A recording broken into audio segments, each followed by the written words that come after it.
Hello guys and welcome back to Chinwag, a Nays Plays production. I am of course Nene, and today's topic is scary stuff, things that go bump in the night. And those little things that happen that cause your hairs to stand up on end and the shivers to tingle down your spine and the prickly sensation you get on the hairs of the back of your neck.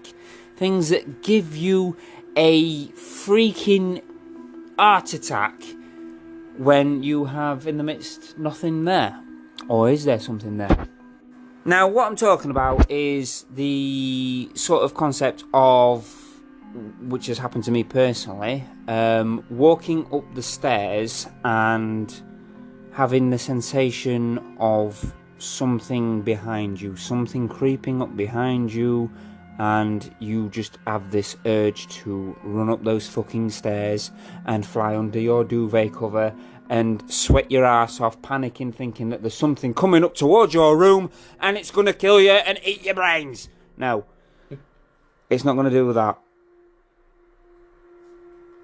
It is all in your head, or is it? That's the question I want to ask. That is the question I want to ask. And basically, the reason that I've come up with this topic for this week, which is ultimately this season's last episode until Chinwag returns for its second season, which will be whenever we have the time. We have many things coming up at the moment, and obviously we will be busy. So yes, this will be the last episode of this season, and I thought, why not leave it with a spine-tingling episode? So, as I was saying, so the walking up the stairs. Okay, it's late at night. You've probably watched a scary film, something spooky, something that you thought, holy fuck. And then you go walking upstairs and you get that sensation like something is right behind you. Something dark, something evil, something demonic, something that wants your soul. And you have this urge to run up those fucking stairs as fast as your legs will move. And you literally are panicking. You will not stop for anything. If there's a wall in your way, you will barge straight fucking through it. If there's a door in your way, you will knock it down. If there's someone in your way, you're gonna knock them fucking out and flying. It's one of them situations where it is literally a blind panic moment. You fly into your bedroom, you fly under the duvet,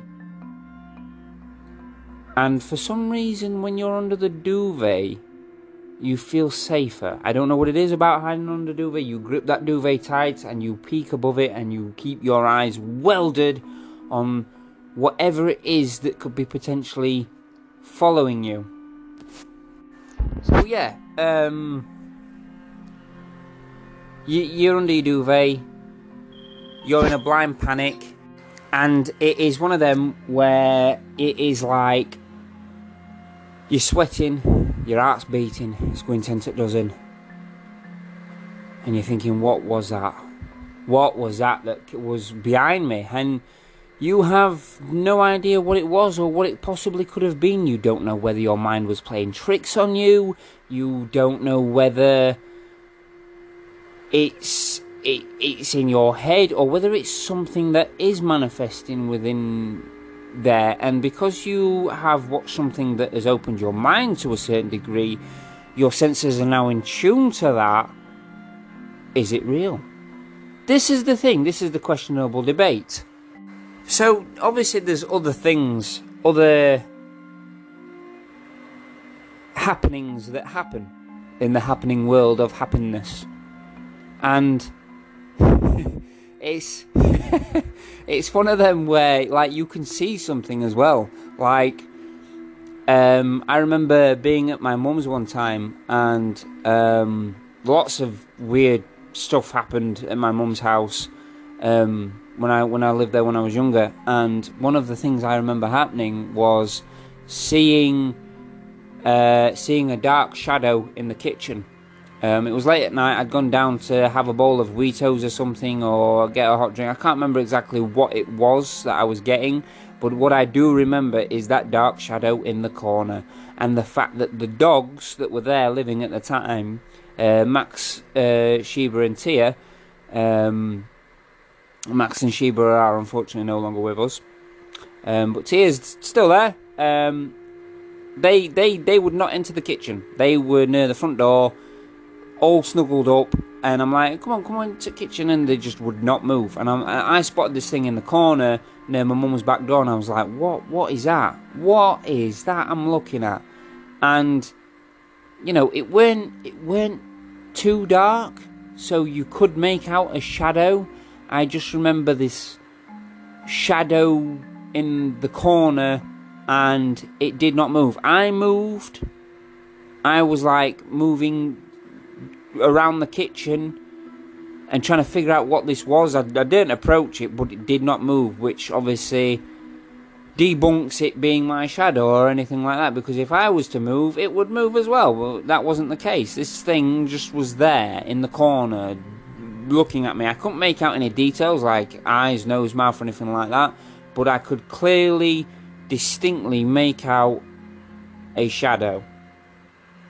And another time that I have, which I have a witness on, was at my house.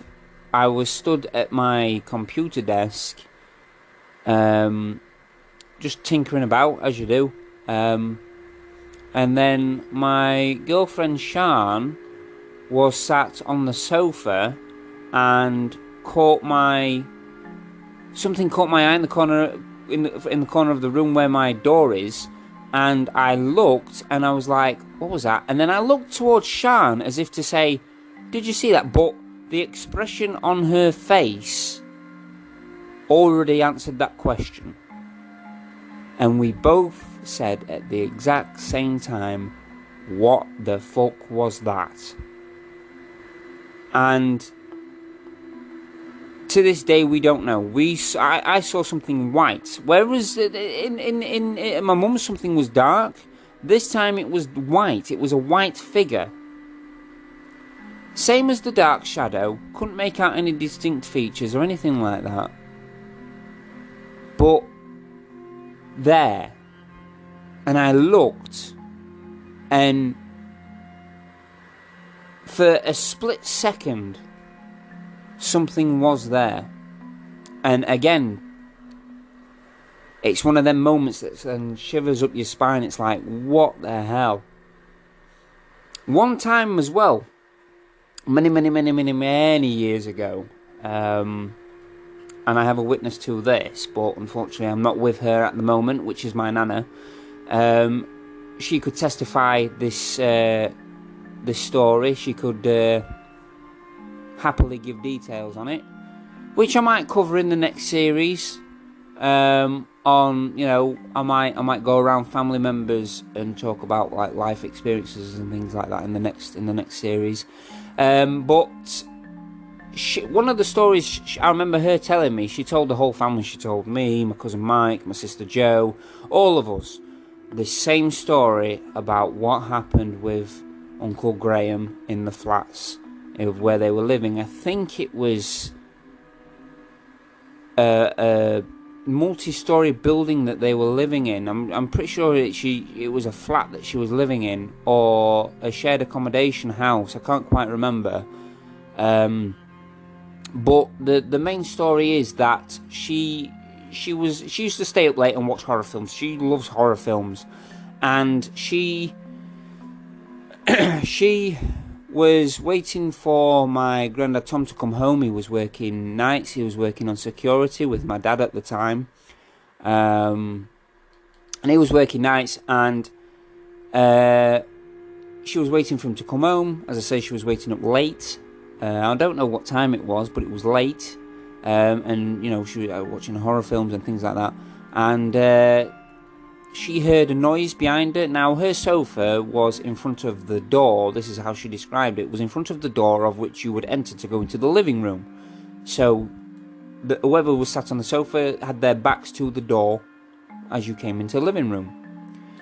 So my nana sat there on the sofa, and she hears this noise. She's not even bothered. She don't turn around in like a sort of, oh, what's that sort of moment. She has this particular feeling that she's safe. She's not in sort of like a blind panic sort of thing. She's like not startled. I think the word is what I'm looking for. Not startled. You know, where you're concentrating on something, you're watching a film or playing a game or whatever, thing like that, and you hear a noise, you're like, whoa, what the fuck was that? And you jump a little bit. None of that. She just assumed it was my granddad coming in from work. And one of the strangest things that happened was she got this cold sensation. I remember telling me she felt cold, but she was so into a film that she weren't bothered about this cold sensation. And then she felt like this tickling, as if someone stroking a finger or, you know, caressing the back of your neck. And she thought it was my granddad Tom coming in from work, you know, like just gently stroking the side of her neck and, hello darling, hello, how are you, I've finished work, blah de blah de blah. That's not how my granddad spoke, but I'm just giving you an example. And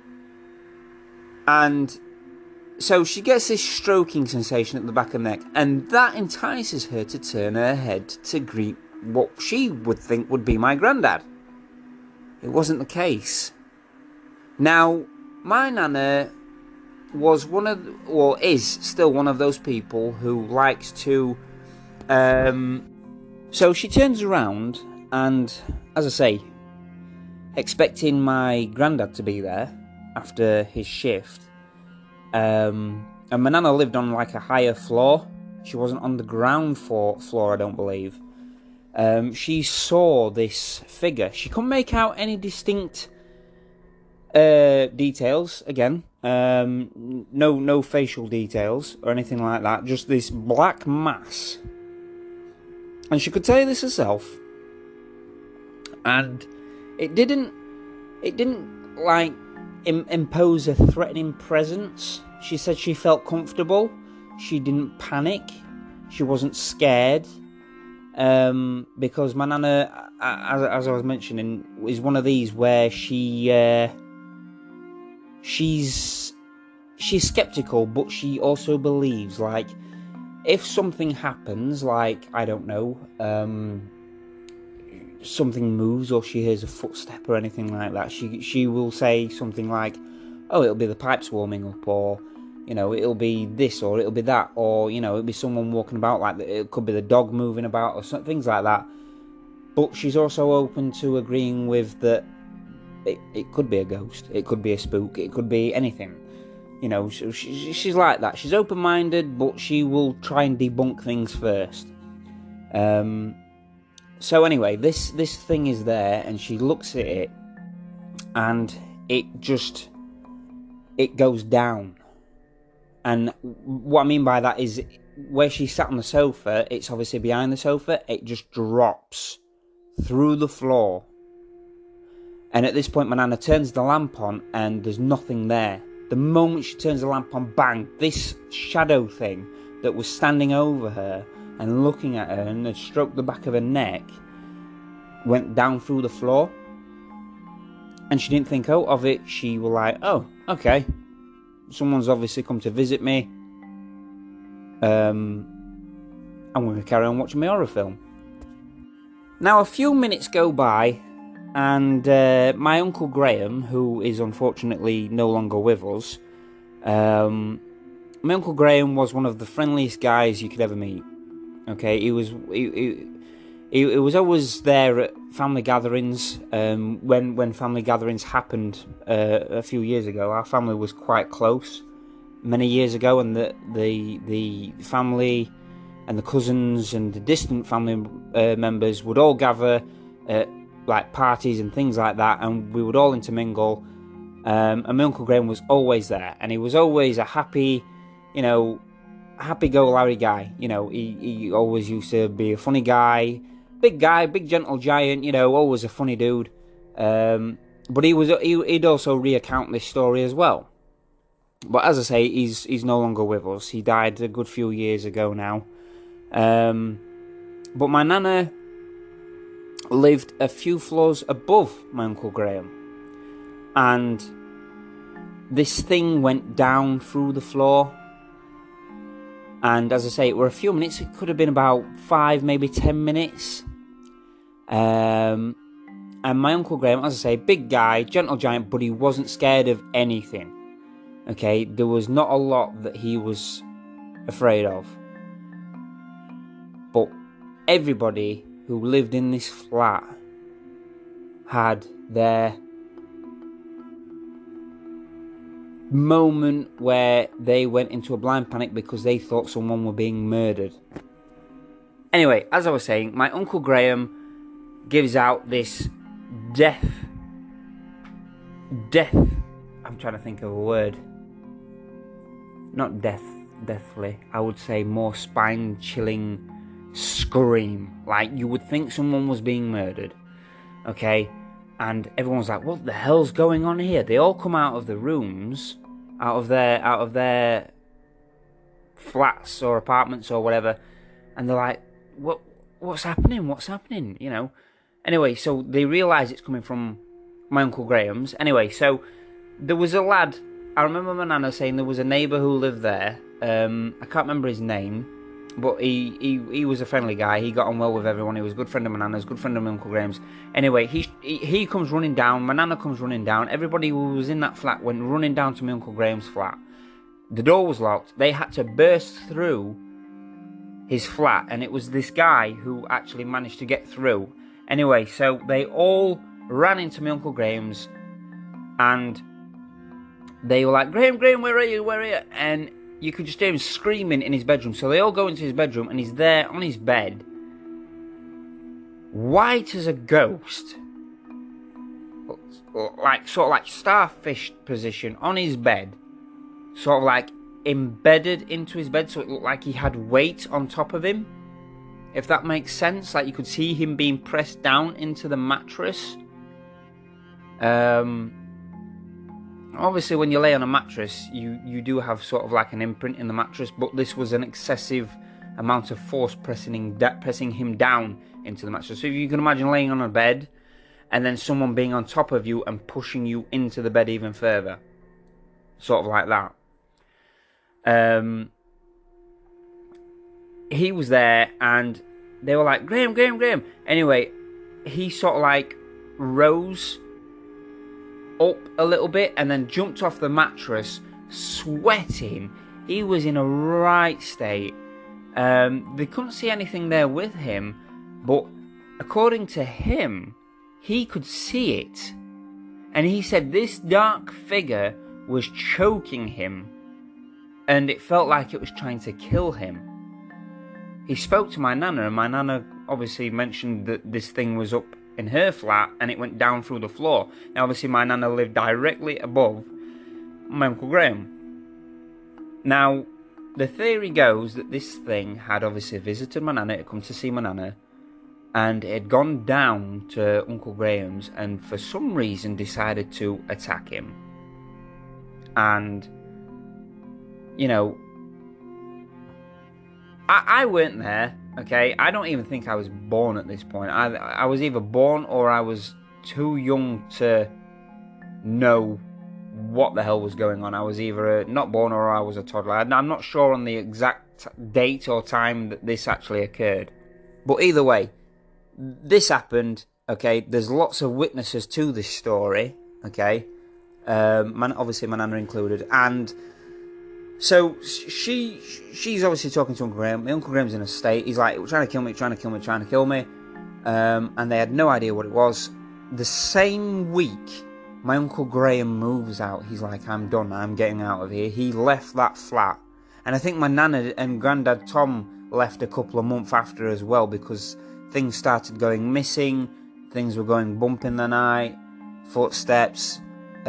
Strange noises on the stairway that would lead up to people's rooms. Lots of strange goings on. Anyway, So downstairs, it turns out that near the front door, it was a wooden floor, which is very rare in buildings. But they had a wooden floor. Most of the building was built on wood. The stairway was wooden. Everything was sort of like old style built. So it was a wooden floor with a carpet over it. Anyway, so I think it was like a few weeks after this happened, obviously my nana was still living in the flat, this was just before she left, they started getting a strange smell from the front door to the flat, and flies started appearing from the floor, and they were like, what the hell's going on here? Is sewage got stuck or something, or, you know, what the bloody hell's going on here? Anyway, so they rang the council comes out, and they're like, yeah, what's going on here? So they decide to rip up the floorboards and find out what's going on, where are all these flies coming from, you know, what's the cause of this smell. And there's actually a newspaper clipping of this somewhere. I remember my nana actually telling me it was actually in the news that when the council lifted up the floorboards, they actually discovered a body underneath where the front door was. Now, I don't know how far this went into an investigation or anything like that. All I know, this is where the story ends, is that a body was found at the front door, and as I say, according to my nana and a few other witnesses, that it was in the papers and things like that. And, you know, it wasn't said that, oh, you know, there's a killer on the loose or anything like that, but obviously something has happened, because a body doesn't just die and then decide to crawl under, you know, floorboards and, well, I'm just going to stay here for a bit, and then decide to rot, and flies are going to eat me, and, you know, and all the rest of the stuff. Obviously someone has done something wrong, hidden the body, obviously not too well. But obviously that is what I've been told. How accurate that is, I don't know. As I say, apparently it was in the paper. And yeah, it's one of them. It's one of them where, as you're scratching your head and you're like, okay, what's the rumor? What's true? What's, you know, what's just hearsay? But either way, all I'm saying is what I've been told.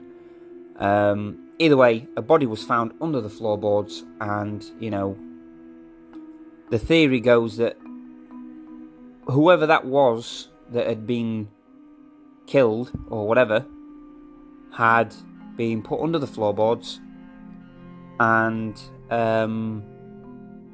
the spirit, I guess you could say, was lingering and looking for the person that did it.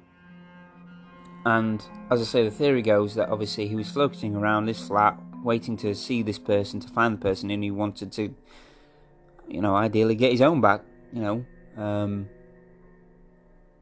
And obviously he's gone, this spirit has obviously gone to see my nana, saw my nana, was like, oh, hello, you know, and then gone down, saw Uncle Graham and thought, he looks familiar. That's him who got me. That's him who's killed me. He's then attacked Uncle Graham, and then obviously at some point realised, no, that I've got the wrong guy, and sort of like let him go. But as I say, that is just a story that has been told throughout the family and things like that. But yeah, interesting story that has been told to many of us, many of the family members, many of our friends and what have you, and still has us scratching our heads even to this day. Obviously, otherwise I won't be mentioning it now, I won't be talking about it now. But that's one of those moments again that sends chills up your spine. Another interesting story I have, one from my cousin Michael, who is featured on many of my YouTube videos. He's done a lot of gameplay videos with me on like Grand Theft Auto. He also featured in the Woodsman film. He did a small cameo feature in my first animated film, The Woodsman.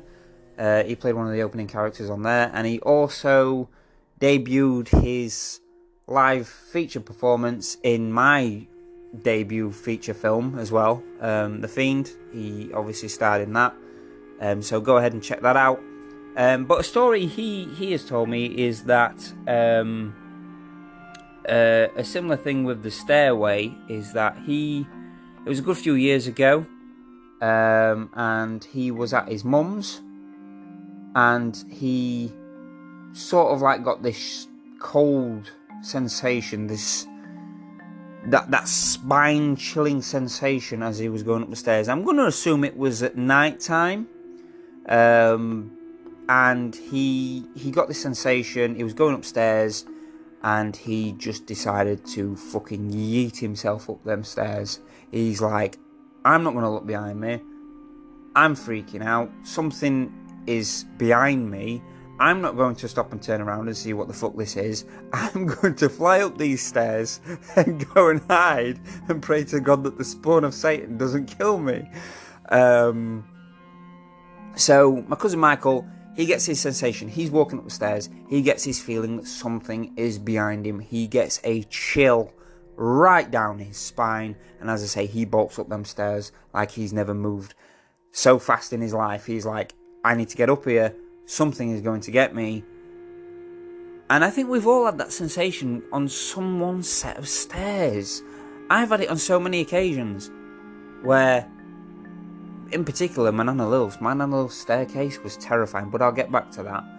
So my cousin, he flies up the stairs, and he flies not into his own room, but his mum's room, and dives under the duvet, and he's like praying to God that whatever this presence is, this feeling that he's got, doesn't murder him. But as I say, I think a good few of us have all had that sensation where,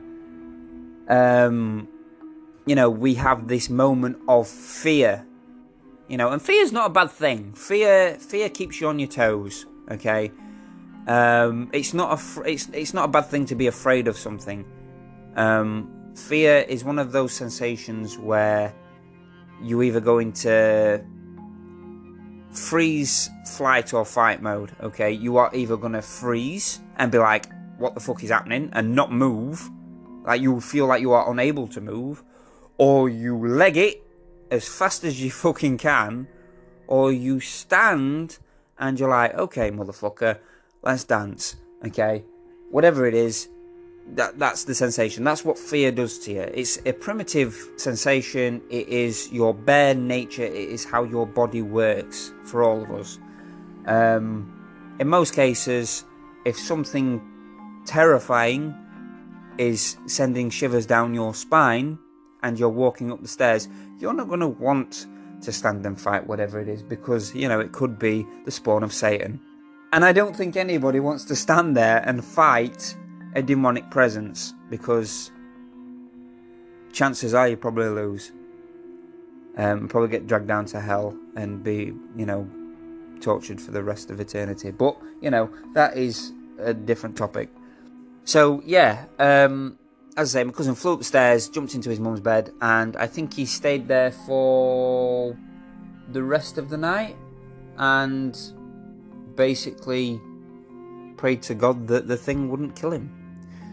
For myself, the particular set of stairs that I will always remember not being able to walk up calmly, as I mentioned, was my Nana Lil's. Those stairs were terrifying, and they were dark, and I always had this feeling that the presence wasn't so much behind me, but in front of me, and that was difficult. I remember being young, and I was always scared to go to the toilet. Now, my Nana Lil's toilet was always upstairs. She never had a downstairs toilet. And the stairs would go up with sort of like a left, there were like 3 stairs downstairs in her living room. There was like 3 or 4 steps, then a square section, and then like a left turn, very narrow. There was like a coat rack there, and then a steep set of stairs, dark set of stairs. And you go to top, turn left again, and then a little bit of a corridor, and then a left turn into the bathroom. So I remember going up these stairs, and I was young, I wanted to go to the toilet. I remember getting to the bottom of the stairs, I remember looking up these stairs and thinking, here we go again. And, that fear was like, something's up there. Okay, something's at the top of these stairs looking at me. and I'm getting shivers even now just thinking about it. It's one of them where I tried to get up the stairs, and for some reason I was petrified of getting to the top of these stairs, but I needed the toilet, and I'm only young, and I didn't want to tell my nana or my mum or my dad or my granddad I need the toilet, but I'm too scared to go upstairs. I didn't want to do that, so I picked up the courage and I managed to go to the top of the stairs very, very cautiously, very, very nervously. I get to the top of the stairs and I fly to the bathroom. I literally leg it to the bathroom, and I go to the toilet and I'm trying to wee. I'm weeing so hard. I'm like, I need to get this urine out of my body right now. So I'm weeing and I'm forcing it out as fast as I can. And I have a wee, and then I'm like, get out of the bathroom, get down the stairs. And I remember literally running down the stairs. I got 4 steps down from the top. I jumped. I think I cleared most of the stairs. I landed on the square section at the bottom, nearly falling. And everyone was like, Nathan, what the hell's happening? Are you alright? And I'm like, yeah, I'm fine. I couldn't tell them that I felt something was behind me. It was only a couple of years later where I had the same sensation every time. Every time I was at my nana's and with the stairs, it was the same sensation. Something was there. Okay, something was there. And again, fly down the stairs. And then one day I flew down the stairs and everyone was like, Nathan, why do you keep flying down these stairs all the time? Why do you literally leg it down those stairs to the point where we think you're falling down them? And I'm like, I'll be honest, I don't like the stairs. And they were like, why? I was like, because there's something up there. There's a ghost up there or something. And they were like, don't be silly. And nothing ever came of it. Nothing. It was never confirmed whether there was something in the house or anything like that. But I remember when my Nana Lil passed away, and this is odd. This was an odd occasion that I had to go up the stairs, and we were getting some. My Nana had passed away, and a few days had gone by, and obviously we were doing the clear out, okay, where we take things of Nana's and sentimental stuff, things like that, and I was completely fine, and my Nana passed away in 2001. And I was still fairly young, and I was up and down those stairs quite comfortable, although the thought of me being younger popped into my head, and I was like, God, I remember being scared of these stairs. I remember feeling uncomfortable and feeling like there was a presence there watching me and giving me that shiver down my spine and wanting me to, urging me to fly down those stairs. And it's strange. It's so strange. But yeah, I just had a little bit of a break there, guys. But yeah, getting back to the topic at hand, things that go bump in the night. As I was saying, it's those certain things that give you chills down your spine, the stairway thing. And as I say, I think that's happened to a lot of people. I think I've mentioned that in a couple of my other podcasts as well, where things go bump in the night and things that can't be explained and things like that. But it's strange. It really is. But it can be literally anything that sends a shiver down your spine. Like, you could watch a film, as I mentioned earlier, you could watch a horror film that would entice those thoughts, and you could be on your way into bed, and your brain could be going into overdrive, and things can appear scary, and you could think, obviously when things are dark, things can be seen differently. and things can be taken out of, I guess you could say, not so much context, but taken further with your mind, and your mind can play tricks on you, and you can hear things and see things because you've experienced something scary. Now, I've played a lot of scary games, I've seen a lot of scary films, and as I say, when you do that, I think sometimes it's happened to me a couple of times where I've played a game and I've gone to bed and I'm like, oh my god, what's that? I see something in the corner, I was like, what is that? And I'll lay there and I'm like, oh my god, what is that? What is that looking at me? What is this? What is that? Is that a figure? Turn the light on and there's actually nothing there. Or, as I say, was there something there? And as I've turned the light on, it's gone. And, it's... Do things like that actually exist? That's the question, And it's always going to be open for debate. Always going to be open for debate. And as I say, you can play games, you can watch films, you can listen to scary audio stories, scary podcasts, and it put that sort of thing in your mind where it could send a shiver down your spine and you go to bed and it's very uneasy, There's been many people say things about, situations where they've seen something and, like a movie, and they've gone to bed and they swear blind that, they've had that sensation of running up the stairs, or they're in bed and they can see something, or they can hear footsteps on the landing and things like that. But even things like online where, you see things like SCPs, Slenderman, what's the other one? The one walking radio lanky thing. Siren Head, that's the one.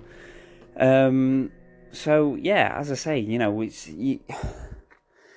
the world, and especially people online, will put things out there to send shivers down your spine, and we look for that. We look for that scare. We look for it. It's like we crave it. We all do it, Well, I say we all do it. There's some people out there that'll go, no, absolutely not. They'll take one look at Siren Head or Slenderman and go, yeah, that's not happening. But yeah, as I say, there's things out there that do send shivers down our spine, and it can be anything true as well. Like we can read, an unfortunate story. We can read things in the news, disturbing, upsetting things that will and can send shivers down our spine. It's like, oh God, poor person or poor people. It's it's one of them.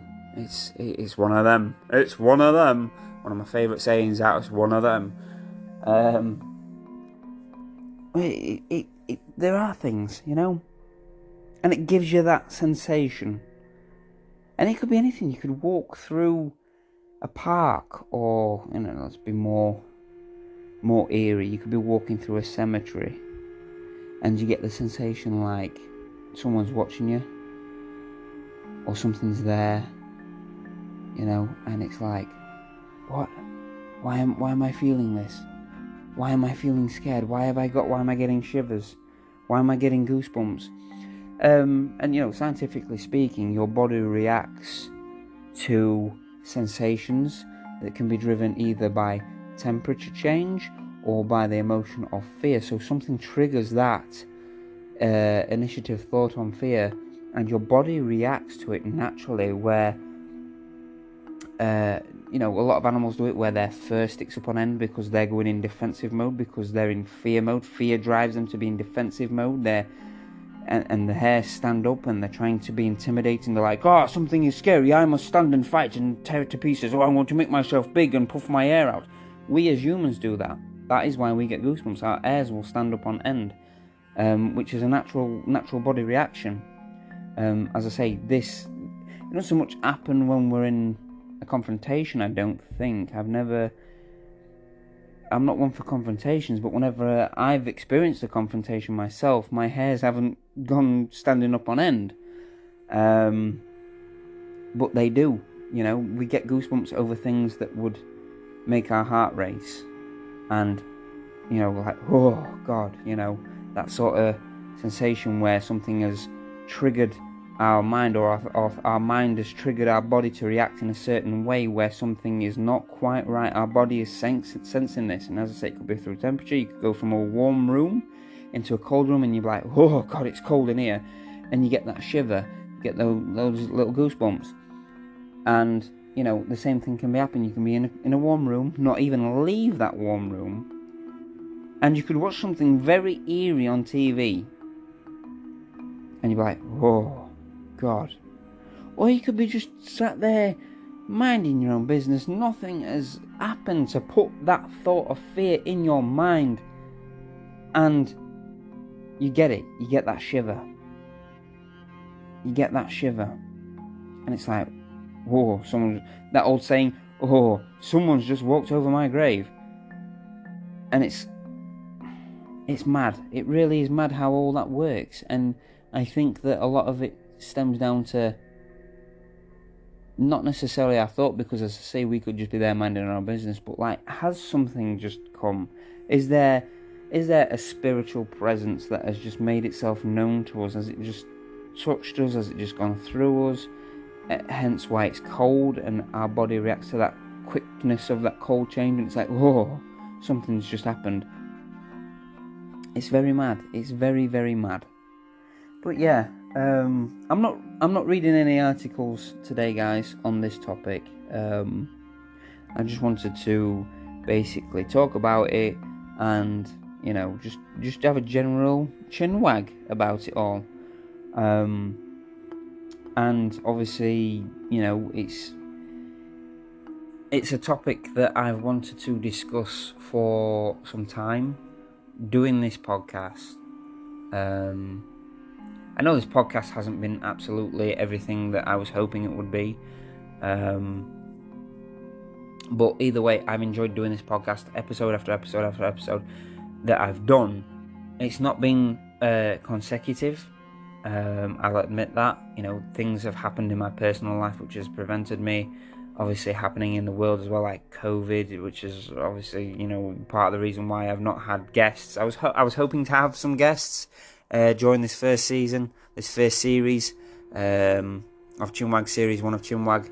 I might get some in series 2 that will obviously happen at some point.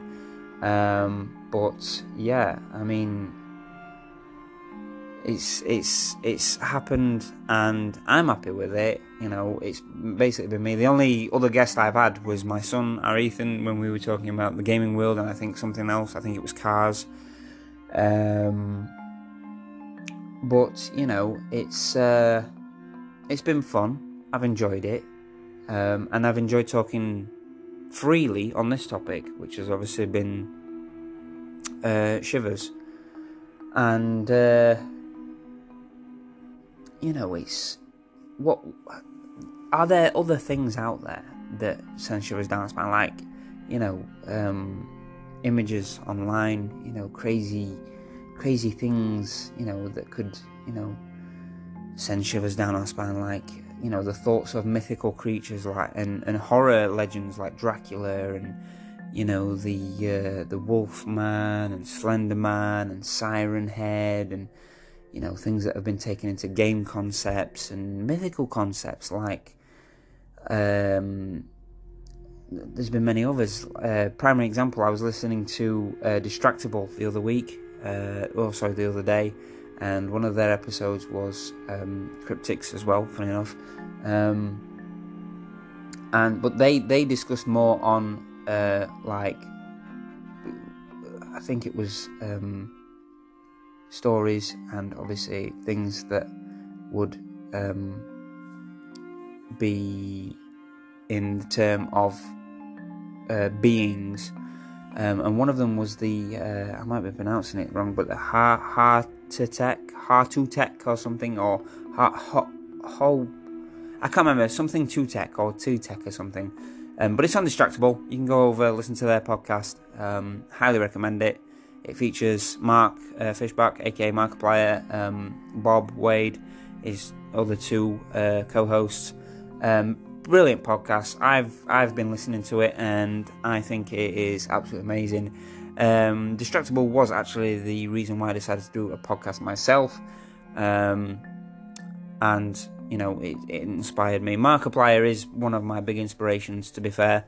He's partly the reason why I started doing gaming YouTube and things like that, and it's one of them. It's one of them. We're all inspired by others, and we all seek to do our own thing, and we draw inspiration from others, and that's basically been mine. Huge fan of Markiplier, and I follow him pretty much everywhere and whatever. But that's partly the reason why I did this podcast.